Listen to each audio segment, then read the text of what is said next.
మదనపల్లెలో senior citizens welfare association ఆధ్వర్యంలో స్థానిక GRT English medium high school నందు ఘనంగా వయోవృద్ధుల వేధింపుల నివారణ దినోత్సవం నిర్వహించారు. వయోవృద్ధులను వేధించటం నివారించాలని నినాదాలు చేశారు. ఇటీవల వయోవృద్ధులపై వేధింపులు అధికంగా పెరగటంతో పాటు భౌతిక దాడులు చేయటం, ఆస్తులు తీసుకొని పెద్దలను బయటకు గెంటివేయటం, అగౌరవపరచడం, ఆర్థిక ఇబ్బందులు సృష్టించడం, మానసికంగా వేధించటం పరిపాటిగా మారాయన్నారు.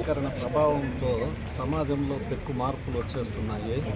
దాంతో ఉమ్మడి కుటుంబాలు శుభ్రమైపోయి క్రమంగా వృద్ధుల పట్ల ప్రేమరాహిత్యం తగ్గిపోతూ వస్తుంది. దానివల్ల వృద్ధులు భారంగా తయారైపోతున్నారు సమాజంలో. ఇది చాలా బాధాకరమైన విషయము, సామాజిక హితకరమైన విషయం కాదు. ఇది ఉమ్మడి కుటుంబాలు ఉన్నప్పుడు సభ్యత, సంస్కారాలు, భయము, భక్తి ఇవన్నీ పిల్లల్లో ఉండేది.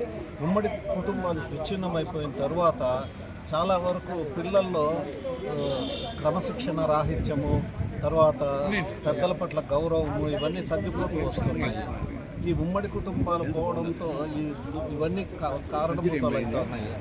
అందుకు ముఖ్య కారణంగా పెద్దల్ని ప్రేమించడము, పూజించడము నేర్చుకొని పెద్దలను దగ్గర పెట్టుకుంటే సమాజం బాగుంటుంది.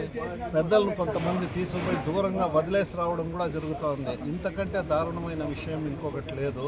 సమాజం బాగుండాలంటే పెద్దలు, ఉమ్మడి కుటుంబాలు మళ్ళా పరడగల పెద్దలకు అంటే 60 తర్వాత అరులు మొదలంటారు కాదు, వాళ్ళు మేధావులు అవుతారు 60 తర్వాత.